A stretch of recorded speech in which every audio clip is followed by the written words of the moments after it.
Когда этот человек пришел на свадьбу, все были шокированы, но, когда он взял микрофон, все потеряли дар речи. Джек был бездомным мужчиной 40 с лишним лет. Единственное, что он помнит, это то, что очнулся в больнице примерно 5 годами ранее. Он даже не знал своего имени, но люди в больнице называли его Джеком. В больнице ему сказали, что нашли его едва живым на обочине дороги. Оказалось, что его выбросило из машины, которая разбилась и сгорела у подножия обрыва, и все, кто находился в машине, погибли, кроме него. Врачи знали, что в результате несчастного случая у него развилась амнезия, но они думали, что это временное явление, и скоро память к нему вернется.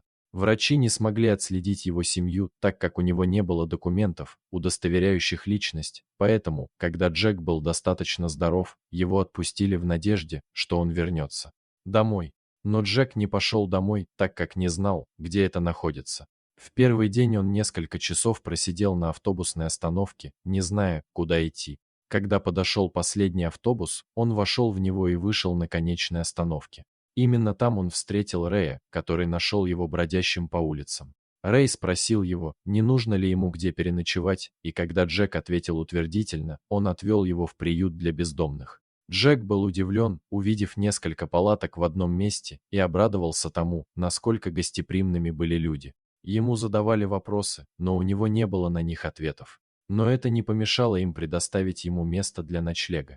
Со временем он привык к образу жизни бездомного. Рэй показал ему, как обеспечить себя всем необходимым, и Джек был доволен тем, как сложилась его жизнь. Но что-то всегда не давало ему покоя. Ему нужно было узнать, какой была его жизнь до несчастного случая. Но мужчина так и не вспомнил об этом.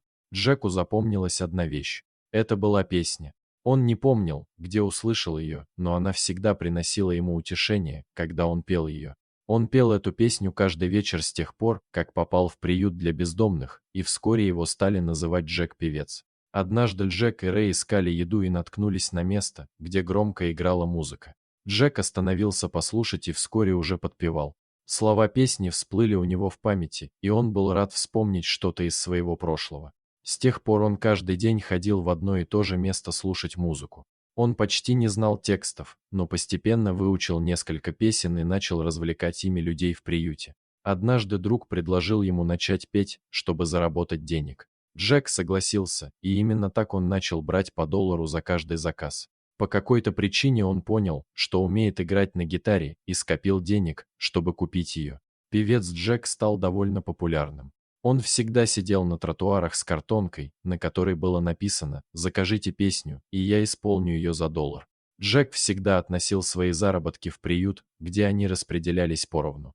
Казалось, что Джек был доволен своей новой жизнью, но все еще оставался вопрос о его прошлом. На другом конце страны пара планировала свою свадьбу. Майкл и Грейс сделали все возможное, чтобы их свадьба прошла идеально. Они откладывали свадебную церемонию на долгие годы, чтобы устроить свою сказочную свадьбу. Но по мере приближения дня свадьбы Грейс стало грустно. Она всегда мечтала, чтобы отец вел ее к алтарю, но его не было рядом. Всего за 2 дня до свадьбы пара прилетела в место проведения своей свадьбы, чтобы все подготовить.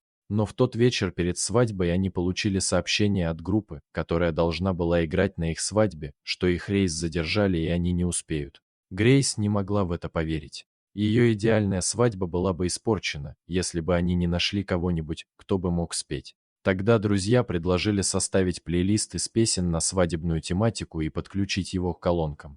Грейс расплакалась при мысли об этом, но все равно согласилась, поскольку другого выхода не оставалось.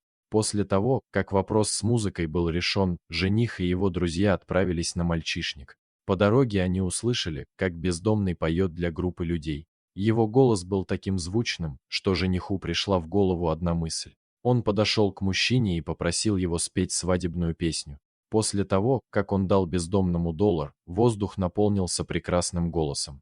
«Майкл?» — спросил Джека, не хотел бы он спеть на настоящей свадьбе, и бездомный согласился.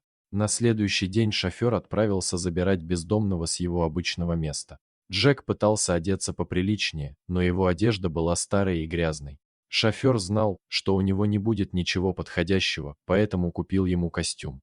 Перед началом свадебного танца жених сообщил своей невесте, что у него есть для нее сюрприз. Когда пришло время для их первого танца, она увидела, как на сцену вышел мужчина с гитарой. Грейс и некоторые из гостей не были уверены в его внешности.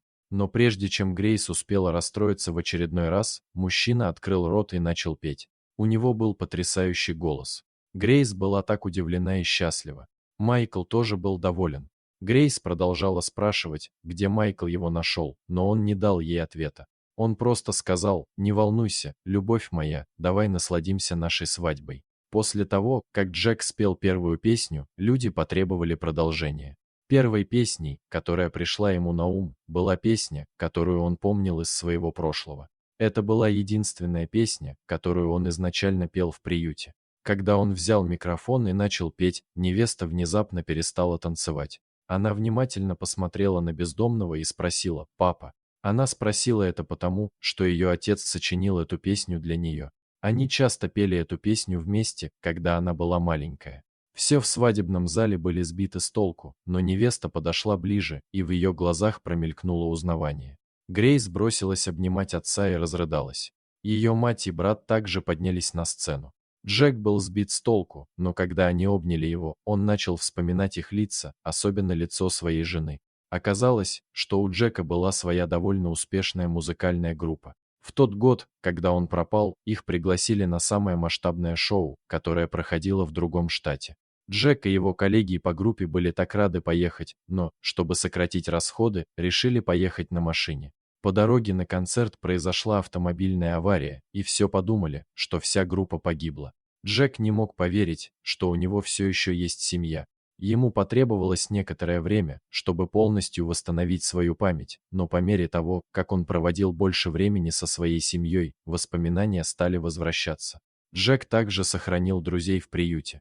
Он часто навещал их, чтобы выразить свою признательность подарками и едой. Дорогие зрители, что вы думаете об истории Джека? Поделитесь своими мыслями в комментариях. А если вам понравилось это видео, то ставьте лайк и подписывайтесь на наш канал. До свидания.